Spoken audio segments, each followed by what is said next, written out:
เล่นคดีโจเซฟนะลายต่อไปอันที่เป็นอันนี่ละปะนะลายต่อไปอาจจะเป็นคดแม่เจ้าก็ได้โบก็เป็นหัวปอดนั่นแหละ เป็นยังจะเป็นคนถือกฎหมายเป็นยังเจ้าจึงโบคอมเมนต์แบบคือคนมีความหู้คือคนที่ถือกฎหมายล่ะบ่มีความหู้เป็นตำรวจไล่เบาไก่น้อยแรกเข้าการที่จะมีการสร้างเก็บผู้นั่นสร้างเก็บผู้นี่หันเจ้าคิดว่าตำรวจต่างประเทศเขาบ่เฮ็ดเวียกติเจ้าคิดว่าตำรวจต่างประเทศเขานอนเวรคือตำรวจลาวตินะเศร้าคิดเด้อนะตำรวจต่างประเทศก็เฮ็ดเวียกไว้นะการสืบสาวแล้วเรื่องคดีเรื่องการตุยกันนี่เขาแห้งใบถนัดและทุกห้อมทุกซอยต่างประเทศมันมีตำรวจลาดตระเวนนะตลอดเขาพัดกันเว้นยามตลอด24 ชั่วโมงนะโทรไปกิ้งกั้งหาเขานี่มีเรื่องเขาเฝ้ามาคืออย่างนี้นะเขาบ่ได้เอื้อยเตื้อยบ่ได้คือสปป.ลาวโทรไป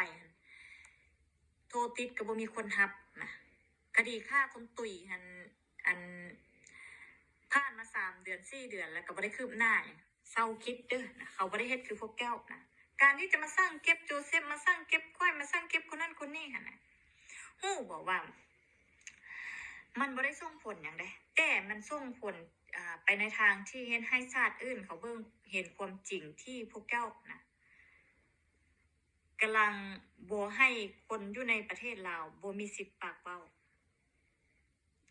เฮ็ดให้คนลาวหั่นอยู่ในความ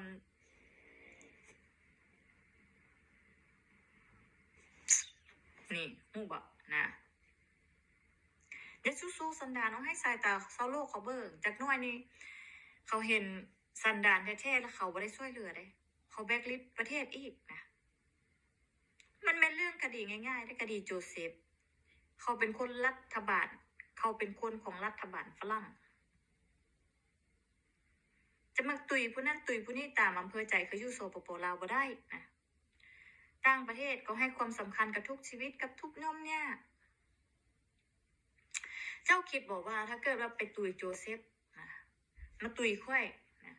เจ้าคิดว่าจะบ่มีวัยรุ่นแนวใหม่จะบ่มีคนใหม่ขึ้นมานะมี